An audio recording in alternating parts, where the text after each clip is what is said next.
Hello बाबू, good morning. आज हम आप लोगों के लिए मैट्रिक्स मेथड से किसी इक्वेशन का सॉल्यूशन करना सिखाएंगे। किसी भी 2 वेरिएबल 3 वेरिएबल लीनियर इक्वेशन को हम मैट्रिक्स मेथड से कैसे सॉल्व करेंगे, इसके बारे में हम लोग आज इस पर चर्चा करेंगे कि 2 वेरिएबल 3 वेरिएबल लीनियर इक्वेशन को मैट्रिक्स मेथड से कैसे सोल्व किया जाता है। इसके बाद हम लोग पढ़ेंगे क्रेमर्स रूल। क्रेमर रूल से भी 2 वेरिएबल 3 वेरिएबल लीनियर इक्वेशन को हम लोग कैसे सोल्व करेंगे, उसको हम लोग नेक्स्ट वीडियो में पढ़ेंगे। आज की इस क्लास में अगर आप मैट्रिक्स से परिचित नहीं हैं, मैट्रिक्स नहीं जानते हैं, तो आप सिर्फ इस वीडियो को आप अच्छी तरह से आप स्टडी कीजिए, पढ़िए। आप इसमें मैट्रिक्स का एक मैट्रिक्स का कोई भी मैट्रिक्स का मल्टीप्लिकेशन करना हो, ट्रांसपोज निकालना हो, मैट्रिक्स का आपका मल्टीप्लिकेशन ट्रांसपोज हो गया, आपका इनवर्स निकालना, मैट्रिक्स का एडजॉइंट निकालना हो, मैट्रिक्स का इक्वेशन सॉल्व करना हो, आप पूरे मैट्रिक्स का हर चीज आप सीख लीजिएगा इसी वीडियो से। मैट्रिक्स का कुछ भी नहीं पढ़े हैं, सिर्फ अगर यह वीडियो पढ़ लेते हैं आप अच्छी तरह से, तो आप इसको पढ़ने के बाद 2 से 3 बार इसको सही से रिवीजन कर लीजिए। आप मैट्रिक्स का एक भी क्वेश्चन आपसे छूटेगा नहीं, यह मेरा वादा है।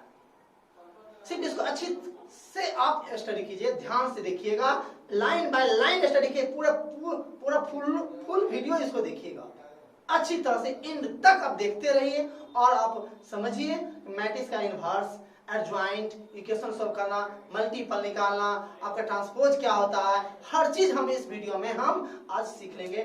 कोई बच्चा कुछ भी नहीं पढ़ा हुआ है और मान लीजिए आप एग्जाम देने के समय आता है, सिर्फ उस बच्चा को इस वीडियो का स्टडी कर ले और उस बच्चा को सिर्फ यह क्लास आप सिर्फ पढ़ा देते हैं, आप समझा देते हैं, तो वो बच्चा अच्छी तरह से पूरे मैट्रिक्स का सोल्यूशन आप कर सकता है। आप सही से आप उसको देखिए। चलते हैं हम लोग।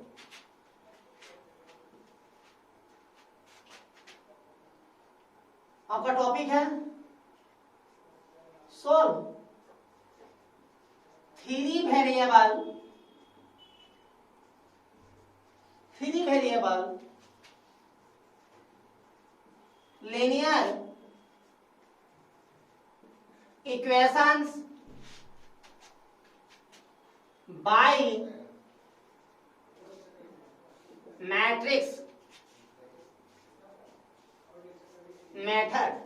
मैट्रिक्स मेथड से 3 वेरिएबल लीनियर इक्वेशन को हम लोग कैसे सोल्व करेंगे, इसके बारे में पढ़ेंगे। Late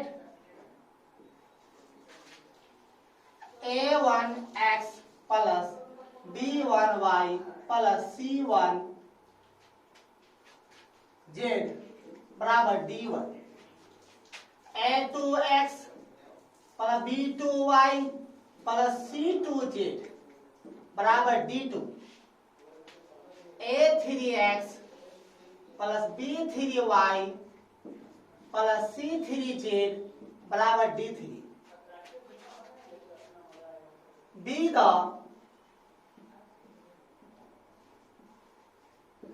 3 variable linear equations. यह 3 वेरिएबल लीनियर इक्वेशंस है। यह लीनियर नाम इसका क्यों पड़ा, आप यह सही से देख लीजिए। लीनियर जिन वेरिएबल के ऊपर अगर आपका डिग्री, अगर आपका पावर 1 हो तो उसको कहते हैं लीनियर। जिन वेरिएबल यहाँ पर x, y और z 3 वेरिएबल है, लेकिन तीनों के ऊपर पावर क्या है, 1 1 1 है, इसलिए यह है लीनियर। क्या है, लीनियर। और 3 वेरिएबल है, इसलिए क्या है, 3 वेरिएबल क्या, लीनियर इक्वेशन हो गया। पावर जब भी किसी वेरिएबल का पावर 1 आए तो उसकी क्या कहेंगे हम लोग, 1 वेरिएबल लीनियर कहेंगे, और लीनियर कहेंगे, और यहाँ पर 3 वेरिएबल, इसलिए 3 वेरिएबल लीनियर इक्वेशन। याद रखिए, जिस वेरिएबल के ऊपर पावर जितना हो उसका उतना ही सॉल्यूशन निकलेगा। यहाँ पर x जो है, x के ऊपर पावर 1 है, y के ऊपर भी पावर 1 है, और z के ऊपर भी पावर 1 है। इसका मतलब x, y, z तीनों का एक एक ही सॉल्यूशन निकलेगा। x का भी एक ही वैल्यू निकलेगा, y का भी एक ही वैल्यू निकलेगा, और z का भी एक ही वैल्यू निकलेगा। जिस वेरिएबल का पावर जितना हो उसका उतना सोल्यूशन निकलता है। आप ध्यान से देखिएगा, x Y z three variable है, थ्री लीनियर इक्वेशन है, या थ्री लीनियर इक्वेशन तो थ्री इक्वेशन दिया जाएगा। कभी याद रखना, थ्री अगर वेरिएबल है तो थ्री इक्वेशन दिया जाएगा, और उसमें टर्म कितने, थ्री वेरिएबल टर्म होगा, चार टर्म होंगे। एक x Y z three variable term क्या, एक दो तीन चार, चार टर्म है। और थ्री वेरिएबल है तो तीन इक्वेशन, एक दो तीन इक्वेशन है। और टू वेरिएबल आप जानते हैं, टेंथ भी पढ़े हैं, टू वेरिएबल है तो हुआ a1x plus b1 y plus c1 बराबर 0, या c1 का इधर भी कर सकते हैं, उससे कोई दिक्कत नहीं। a2x b2y प्लस c2 बराबर क्या 0, ऐसे या आप c1 का यहाँ पे ऐसे भी कर सकते हैं, कोई दिक्कत आपको नहीं है, बराबर c1 बराबर c2 ले लीजिए, तो माइनस इधर आ जाए, उससे कोई दिक्कत आपका नहीं। यहाँ पर ये टू वेरिएबल है, टू वेरिएबल लीनियर इक्वेशन है, x और y टू वेरिएबल है, x में पावर एक है, y के ऊपर एक पावर है, x का एक ही सॉल्यूशन निकलेगा, y का भी एक ही सॉल्यूशन निकलेगा। और टू वेरिएबल इक्वेशन कितना, दो है, और टू वेरिएबल का टर्म कितना, एक दो तीन टर्म है, कितना टर्म है, तीन टर्म है। और जब थ्री वेरिएबल है तो टर्म कितना होगा, चार टर्म होगा, ये आप अच्छी तरह से जानिए। तब 2/2 का भी दो इक्वेशन वाले और थ्री वेरिएबल इक्वेशन वाले इक्वेशन दोनों को सॉल्व करना हम आज इस वीडियो में लोग पढ़ेंगे। पहले 3/3 का पढ़ते हैं, इसके बाद 2/2 का हम लोग जानेंगे।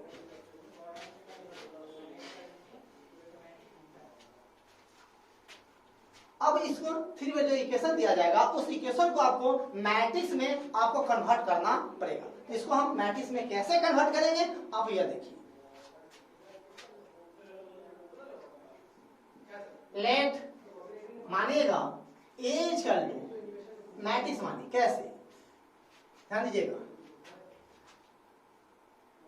एक्स वाई जेड के कोफिशिएंट से, कोफिशिएंट मतलब गुणज, मतलब टू, जैसे देखिए a1 के बगल में x के बगल में a1, ये हो गया कोफिशिएंट 2x है, तो x का कोफिशिएंट क्या हो, 2 हो गया, कोफिशिएंट मतलब गुणज। एक्स वाई जेड के कोफिशिएंट से मैट्रिक्स ये बनाइए, a1 b1 c1, a2 b2 c2, a3 b3 c3, यह बना लिए एक मैट्रिक्स ए बना लिए। इसके बाद b बराबर एक मैट्रिक्स बनाए, b किसको मानेगा, बराबर से तो जो भी होगा उसको आप b मैट्रिक्स में रख लीजिए, d1 d2 d3 ऐसे रख लिए। और एंड एक कैपिटल X इक्वल टू एक मैट्रिक्स बनाइएगा x y z। क्यों x y z मानेंगे, क्योंकि यह इक्वेशन आपका x y z के रूप में है, इसलिए यहाँ पर x y z मानेंगे। अब इसी तरह समझ गए होगा, और दो इक्वेशन का तो कैसे मानेंगे समझ गए होगा, इसी तरह मानिएगा a b x। आपके मैं कहेगा सर आप इस इक्वेशन को आप a b x ऐसे मैट्रिक्स मान लिए, सब ऐसा ही मानेंगे क्या, इसको आप कॉलम में माने, सर रो में नहीं मान सकते बाबू, नहीं सर, अगर नहीं मानेंगे तो कोई इसका सत्यापित कंडीशन बताइए कि मैं आप ऐसा ही मानिएगा। हाँ देखिए, एंड इसी में a x equal to b, यह एक इक्वेशन है। ax इक्वल टू b क्या है, एक इक्वेशन बना है, कैसे ये x इक्वल टू b एक इक्वेशन कैसे बना लिए, जहां a से यह मैट्रिक्स, x से यह हुआ, b से यह, और यह इक्वेशन बना है, इसका मतलब यह हुआ इस तीनों वैल्यू को अगर आप यहाँ पर रखते हैं, यहाँ पर ये तीनों वैल्यू a b x जो वैल्यू इसको यहाँ पर रख देते हैं, तो आपको यह वैल्यू आपको आना चाहिए, और नहीं आता है, और नहीं आता है यह, इसका मतलब यह a b x जो आप माने हैं यह क्या है, आपका गलत है। देखिए आता है या नहीं, a1 b1 c1, a2 b2 c2, a3 b3 c3, x y z, d1 d2 d3। देखिए इसको मल्टीप्लाई कीजिए, देखिए इसमें जब इसका मल्टीप्लाई आप इससे करते हैं, इसमें 3 कॉलम है, इसमें 3 रो है, मतलब इसके कॉलम की संख्या इसके रो की संख्या क्या है, बराबर है, इसके कॉलम की संख्या इसके रो की संख्या क्या है, बराबर है। सर इस वीडियो भी लेके इसके कॉलम की संख्या इसके रो की संख्या क्या है, आपका बराबर है, इसके कॉलम इसके रो के बराबर, इसका मतलब यह हुआ इसका गुणनफल निकलेगा, इसका गुणनफल निकलेगा। देखिए इसके कॉलम इसके रो के बराबर गुना निकलेगा, तो निकलेगा तो क्या भाई क्या क्या बनेगा, क्योंकि दो मैट्रिक्स का गुना भी मैट्रिक्स से ही होता है, क्योंकि दो इंसान का बच्चा इंसान ही होगा, कि दूसरा चीज नहीं हो सकता है, इसलिए दो मैट्रिक्स का गुना भी मैट्रिक्स से ही होगा, तो मैट्रिक्स से होगा तो मैट्रिक्स जरूर आपके उसमें रो और कॉलम होते हैं, तो कितना रो कितने कॉलम होंगे यह भी तो ध्यान देना होगा आपको ना, जो नया मैट्रिक्स बनेगा। देखिए इसमें 3 कॉलम है, इसमें 3 पहला के कॉलम दूसरा के रो के बराबर होना चाहिए, गुना निकलेगा, बनेगा क्या बनेगा, पहला में जितना रो रहेगा उतना रो बनेगा, और दूसरा में जितना कॉलम होगा उतना ही कॉलम बनेगा। तो पहला में 3 रो है और दूसरा में 1 कॉलम है, तो 3/1 का नया मैट्रिक्स बनेगा। पहला के कॉलम की संख्या दूसरा के रो की संख्या बराबर है तो ही मैट्रिक्स की गुना निकले, आना था नहीं निकलेगा, निकलेगा तो दो मैट्रिक्स की गुना भी मैट्रिक्स से ही बनेगा, तो कितना बाय कितना का बनेगा, तो पहला में जितना रो होगा उतना रो बनेगा, दूसरा में जितना कॉलम होगा उतना ही कॉलम बनेगा। देखिए कैसे गुना करते हैं, पहला के रो से कॉलम में a1x प्लस दो गुना करने के बाद प्लस का साइन a1x फिर प्लस b1y, इसको ऐसे रहे ऐसे b1y c1z, तो देखिए और इसमें और आता गुना करते हैं आगे, इससे तरह आगे दूसरा रो से, तो दूसरा रो में लिखिए a2x b2y a2x b2y plus c2z, third row से a3x b3y c3z d1 d2 d3 हो गया। अब देखिए तीनों एलिमेंट मिलाकर एक है, 3 रो 1 कॉलम है, 3 रो 1 कॉलम है, दोनों बराबर है, इक्वल है, इक्वल डिमेट्री जानते हैं, उसके आधार पर इसको हटा दीजिए, इसको हटा दीजिए, इसको हटा दीजिए। आप देखिए क्या बराबर है, इतना ये जो आया वह इतना है या नहीं है, इसका मतलब यह हुआ यह जो a b x जो वैल्यू माने हैं यह वैल्यू इस इक्वेशन को सेटिस्फाइड करता है, मतलब इस इक्वेशन को हम इस रूप में हम मान सकते हैं। अब इसके आगे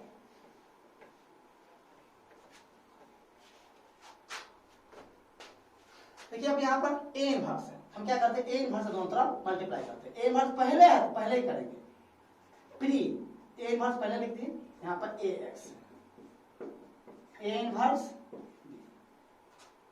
आप देखिए a inverse into a x बराबर a inverse b, a inverse into a क्या होता है I होता है इंटू x, अब क्या होगा a इनवर्स इंटू b, इसीलिए I इंटू एक्स का होगा x equal to a inverse into b, हो गया।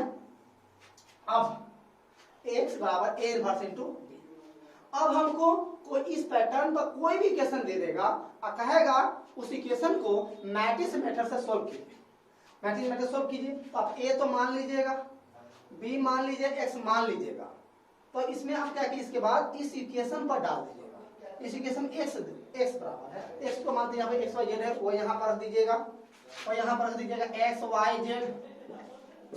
अब a इनवर्स आपको पता नहीं, देखिए a तो आपको पता रहेगा, a जो पता है यहाँ पे a इनवर्स आपको निकालना है, क्योंकि इस इक्वेशन के लिए a इनवर्स चाहिए, तो a इनवर्स जानते हैं कैसे निकालते हैं, कोई भी मैट्रिक्स दे दे उस मैट्रिक्स का a इनवर्स निकालना है तो सबसे पहले उस मैट्रिक्स का हम डिटरमिनेंट वैल्यू निकालेंगे, क्यों, क्योंकि a इनवर्स बराबर होता है एडजॉइंट a बटा a का डिटरमिनेंट, और a का डिटरमिनेंट वैल्यू कभी भी 0 होना नहीं चाहिए, जिस मैट्रिक्स का आप a इनवर्स निकालते हैं उसके लिए a का डिटरमिनेंट वैल्यू कभी 0 होना नहीं चाहिए, और a का डिटरमिनेंट वैल्यू अगर 0 आ गया तो उसका सॉल्यूशन संभव नहीं है, अनडिफाइंड हो जाएगा, उसका इनवर्स नहीं निकलेगा। और a का डिटरमिनेंट एडजॉइंट वैल्यू निकाल लीजिए, जो भी मैट्रिक्स है उसका एडजॉइंट कैसे निकालते हैं, कोई भी मैट्रिक्स है उसका एडजॉइंट निकालना हो पहले उस मैट्रिक्स के प्रत्येक एलिमेंट का आप क्या कीजिए कोफैक्टर निकालिए, उससे एक न्यू मैट्रिक्स बनाइए और उसको उसमें डाल दीजिए, और डालने के बाद उसको ट्रांसपोज कर दीजिएगा तो वो हो जाएगा उस मैट्रिक्स का आपका एडजॉइंट हो जाएगा, एडजॉइंट होगा। इनवर्स निकालना तो उसी के डिटरमिनेंट वैल्यू उसमें क्या कर दीजिएगा, अब भाग कर दीजिए तो उस मैट्रिक्स में क्या हो जाएगा आपका इनवर्स निकल जाएगा, तो आप a इनवर्स निकाल लीजिएगा। मान लीजिए x का मान कोई मान लेते कोई एग्जांपल है, x का है ये रख देंगे कैपेसिटी अब ए इनवर्स आप मान लो कोई मैट्रिक्स तो उसके वैल्यू आया तो 2 -1 3 4 5 6 0 1 2 मान लेता आया। अब b बराबर तो दिया ही रहेगा, जो इक्वेशन के बाद वाला रहेगा उसको मान दे दिया था 5 13 -4 और इसको मान लेते हैं x y z। तीन को कॉलम में तीन को बराबर गुना निकलेगा 3/1 का निकलेगा तो मान लीजिए गुना करने का वैल्यू निकल गया, मान लेते हैं 2 है 1 है 3 है। इसका मतलब क्या होगा देख लीजिए, x का मान 2 y का मान 1 z का मान क्या होगा 3 निकल गया। इससे समझ जाए हम क्या करते हैं, इन्हीं बातों को हम एक एग्जांपल के माध्यम से क्या करते हैं हम समझते हैं। आप अच्छी तरह से इसको देखिएगा, बहुत ज्यादा इंपॉर्टेंट क्लास आपका है।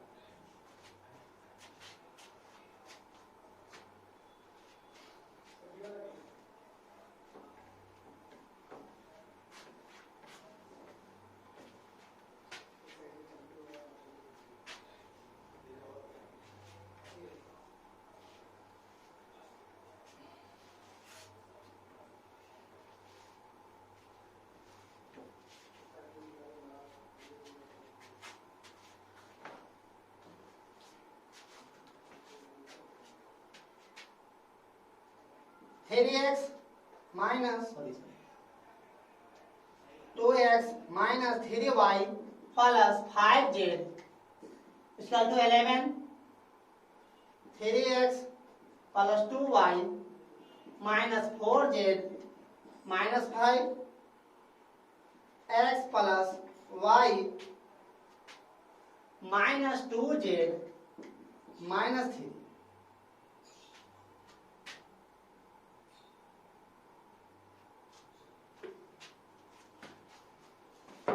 ये इक्वेशन आपको मिली है पहला, दूसरा भी देख लीजिए इसी तरह से। एक और एग्जांपल इसी में लिख देते हैं आपको।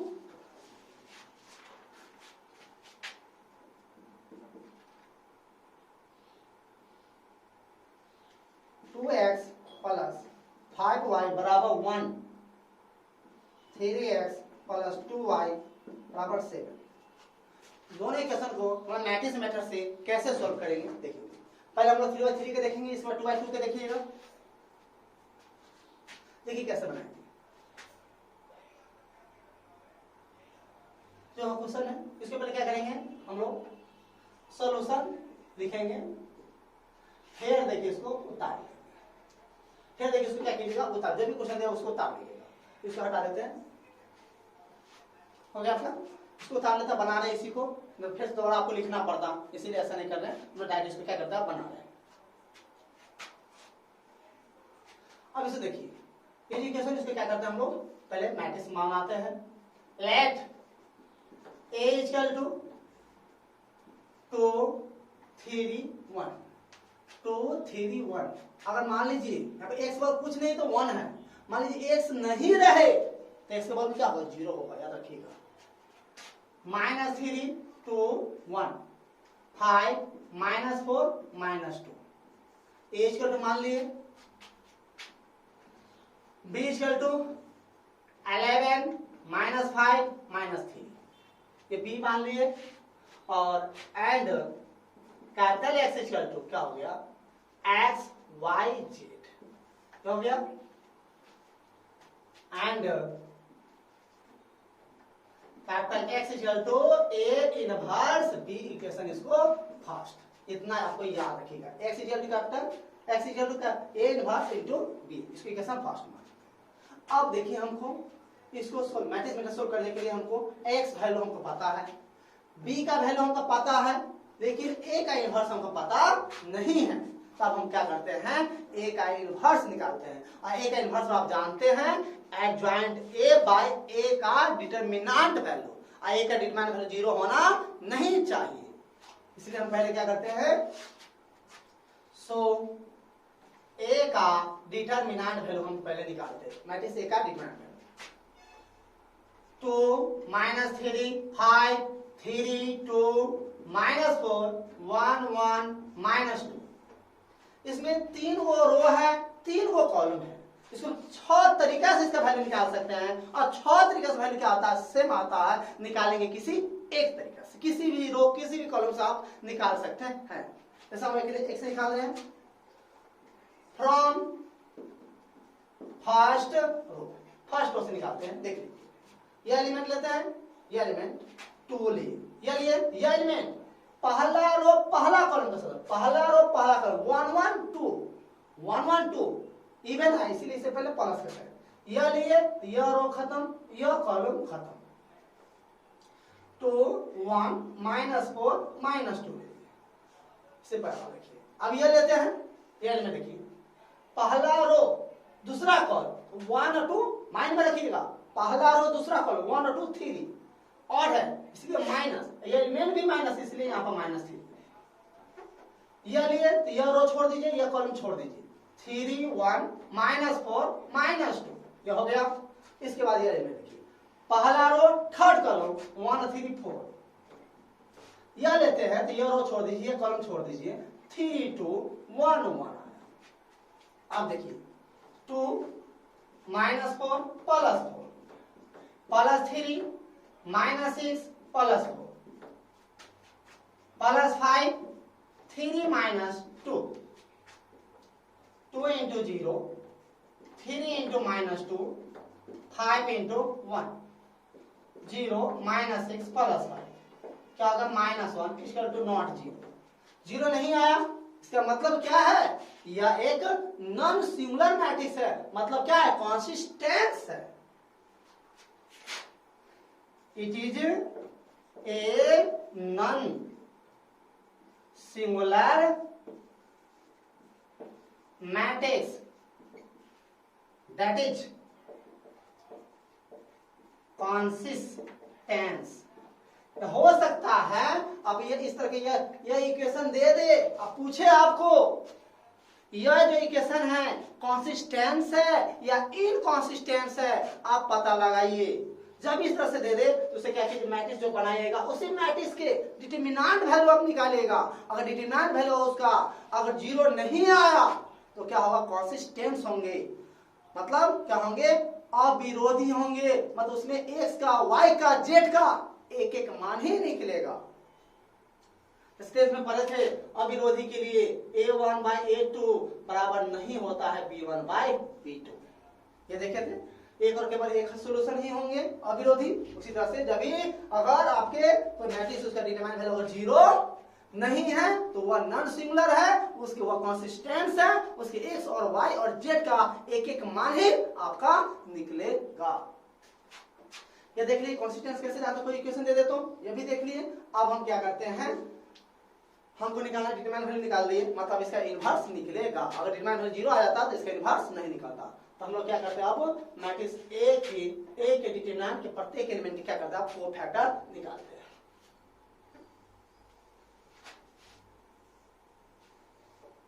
को फैक्टर हम निकालते हैं, देखिए यहां से पहले फर्स्ट रो से पूरा का सेकंड रो से पूरा एलिमेंट के निकालना है, इसे फर्स्ट सेकंड थर्ड ऐसे निकालते हैं जिससे आपको कोई दिक्कत नहीं हो।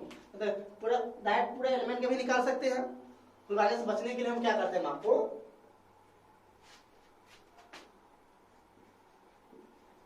फ्रॉम फर्स्ट रो से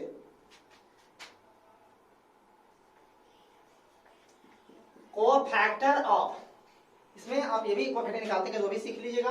cofactor of 2, cofactor of 2 that is a11, a11 cofactor क्या होगा, capital A11, cofactor of 2 a11, तो कोफैक्टर 2 का कोफैक्टर, इसका कोफैक्टर निकालते हैं, यह रो छोड़ दीजिए, यह कॉलम छोड़ दीजिए, क्या होगा देख लीजिए, 2 -4 1 -2 और 1 1 2, इसे प्लस का साइन क्या होगा, -4 + 4 क्या होगा, 0 हो गया।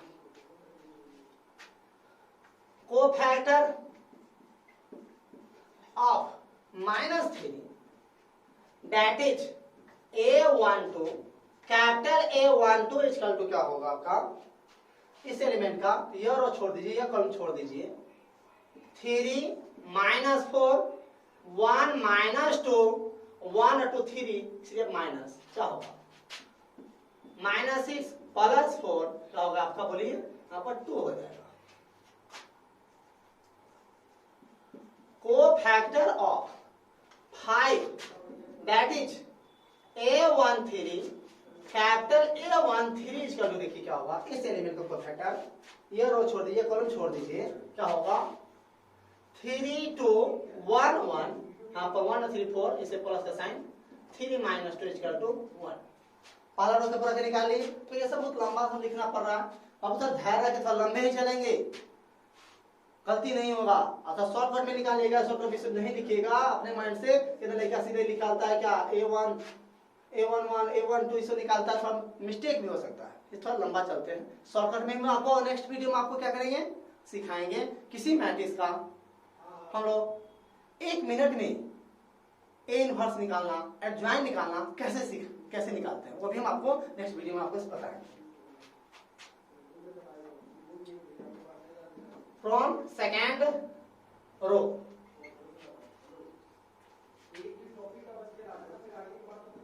Cofactor of 3 that is A21, cofactor of 3 A21 capital A21 is A21, ये रो छोड़ दीजिए, ये कॉलम छोड़ दीजिए, क्या होगा देख लीजिए। -3 5 1 -2 क्या होगा, -2 और 1 3 माइनस, तो -6 -5 इक्वल टू क्या होगा -1।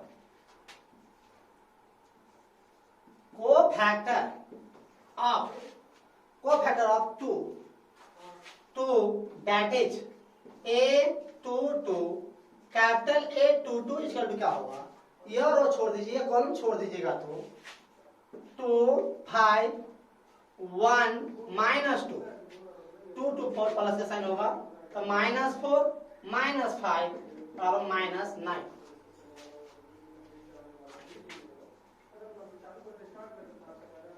कोफैक्टर ऑफ -4 दैट इज क्या होगा A23 -4 का second row third column A23 cofactor क्या होगा कैपिटल A23 इसका क्या होगा देखिए, यह रो छोड़ दीजिए, यह कॉलम छोड़ दीजिए, क्या होगा 2 -3 1 1 होगा, 2 और 3 5 माइनस होगा, -2 + 3 अब क्या होगा -5 होगा।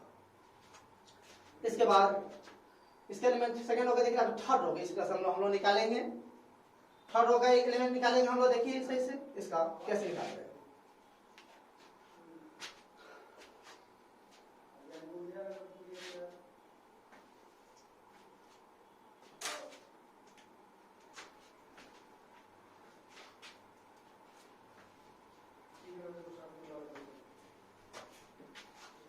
देखिए सही से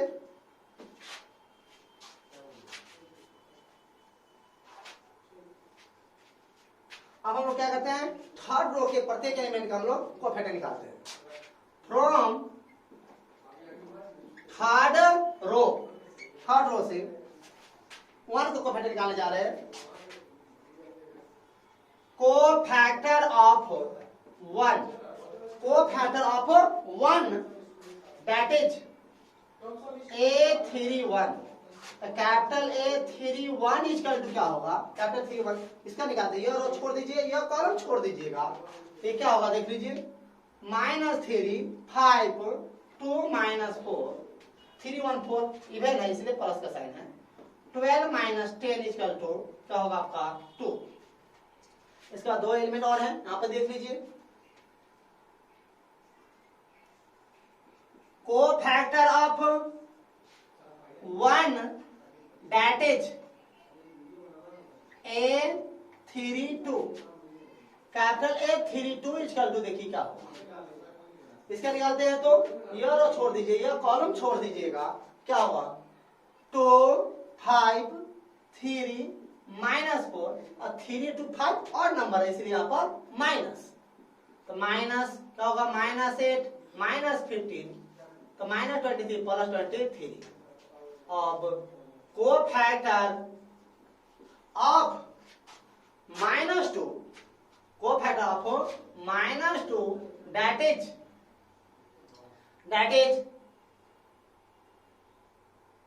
A33, तो A33 चलो देखिए आप ये लेते हैं, ये रो छोड़ दीजिए, कॉलम छोड़ दीजिएगा, तो 2 -3 3 2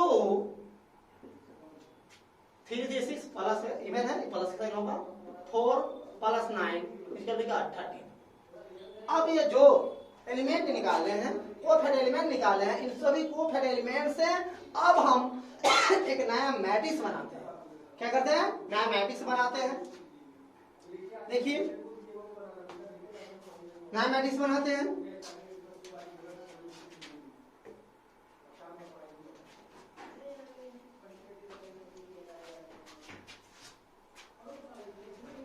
नया मैट्रिक्स बनाते हैं। इसके बाद देखिए सही से आप इसको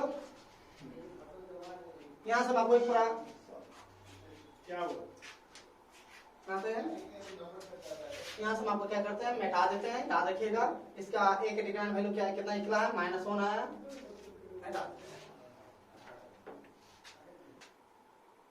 चलिए अब हम लोग क्या करते हैं, एक नया मैट्रिक्स बनाते हैं और जितने भी कोफैक्ट एलिमेंट निकाले हैं उनमें क्या करेंगे, मैट्रिक्स हम रखते हैं। हम लोग को पहले से ये मैट्रिक्स था, ये बी है, ये एक सही है, नया मैट्रिक्स मान लेते हम लोग सी मान लेते हैं। लेट सी बराबर एक नया मैट्रिक्स मानते हैं। जैसे कोफैक्ट हम निकाले उसको उसमें क्या करेंगे, आप रखेंगे। देखिए कैसे निकाले, पहला रो से, फर्स्ट रो से निकाले 0 to 1 आया था, तो 0 to 1। फिर क्या आया, -1 -9 -5, -1 -9 -5। इसके बाद क्या आया आपका 2 23 30 2 23 39। इतना क्या है, एक न्यू मैट्रिक्स है। ये जो न्यू मैट्रिक्स है जानते कैसे बनाया गया है, आपको कोफैक्ट एलिमेंट से बनाया गया है। Be the new matrix which is formed by the cofactor elements of matrix A के डिटरमिनेंट। ये क्या किया हम लोग कोफैक्टर बनाए। अब हमको क्या करना है, पहले एडजॉइंट निकालते हैं, क्योंकि इनवर्स निकालने के लिए एडजॉइंट चाहिए। इसलिए एडजॉइंट ए बराबर सी का ट्रांसपोज, जो सी मैट्रिक्स बना उसका क्या करेंगे, ट्रांसपोज कर देंगे। 0 to 1 -1 -9 -5 2 23 13। ये आपका हो गया मैट्रिक्स ए का, जो यहाँ पर उसका एडजॉइंट निकालना आप सीख लिए। अब इसी का हमको इनवर्स निकालना है। देखिए इनवर्स हम लोग कैसे निकालते हैं, इसको मिटा देते हैं हम आपको।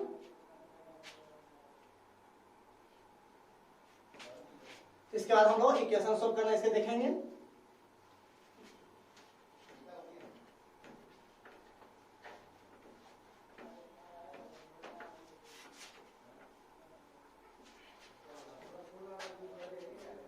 एडजॉइंट निकालिए।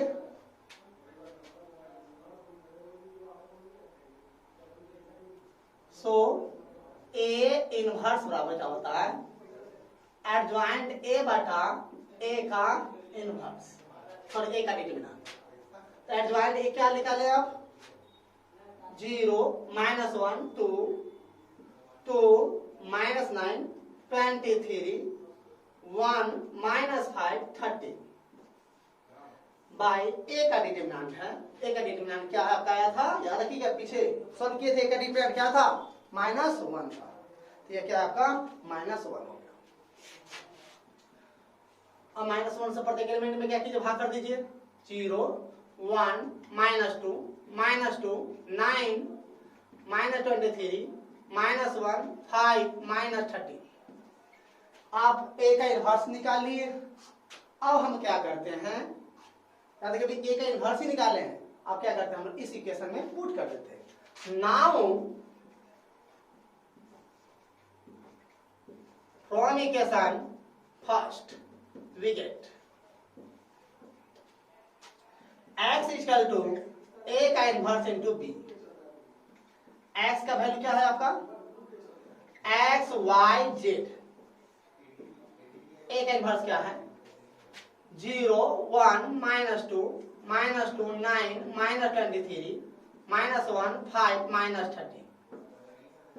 और बी का वैल्यू क्या देख लीजिए, 11 minus 5 minus 3, x Y z.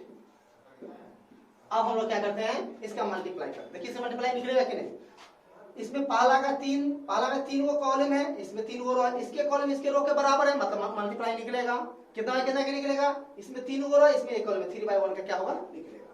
देखिए गुणा रो से कॉलम क्या होगा, देखिए 0 into 11 plus 1 into -5 plus -2 into -3, -2 into 11 plus 9 into -5 plus -23 into -3, -1 into 11 plus 5 into -5 plus -13 into -3, x Y z. अब देखिए इसका सोल्यूशन में 0 -5 प्लस 6 -22 -45 प्लस 69 -11 -25 प्लस 39।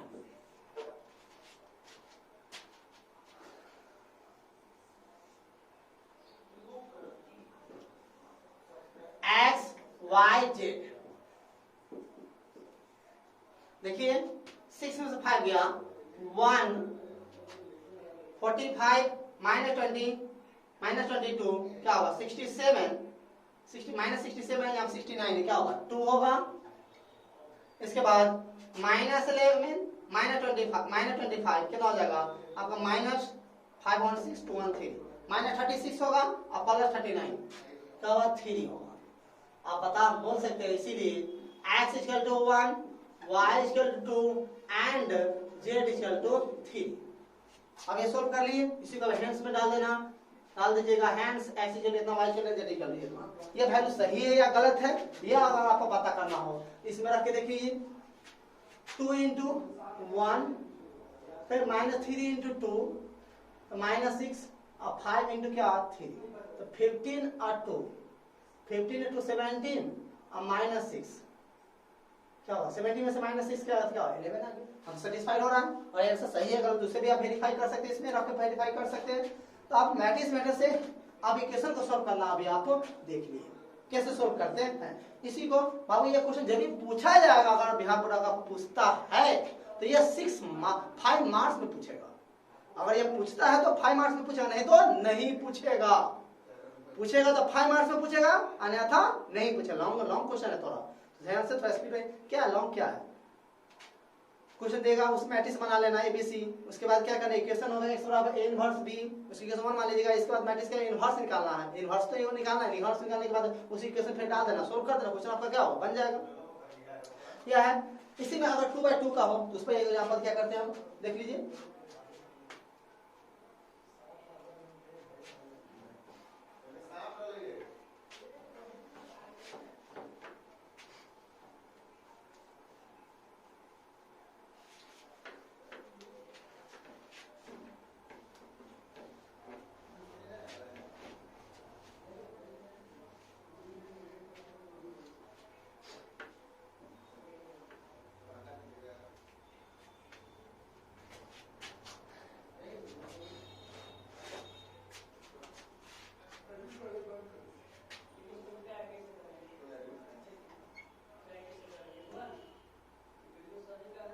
लीजिए 2x plus 5y equal to 1 है, 3x plus 2y equal to 7 है।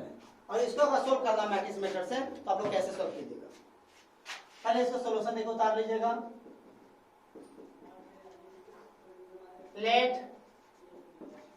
a equal क्या होगा 2 3 5 2, b equal क्या होगा 1 7 एंड x इक्वल क्या होगा x y and x equal क्या होगा a इनवर्स b। कैसे इसको फर्स्ट मान लीजिए। अब जानते हैं a इनवर्स b, तो मैट्रिक्स a का क्या कीजिए इनवर्स निकाल लीजिए। मैट्रिक्स a का इनवर्स आप अच्छी तरह से जानते ही हैं।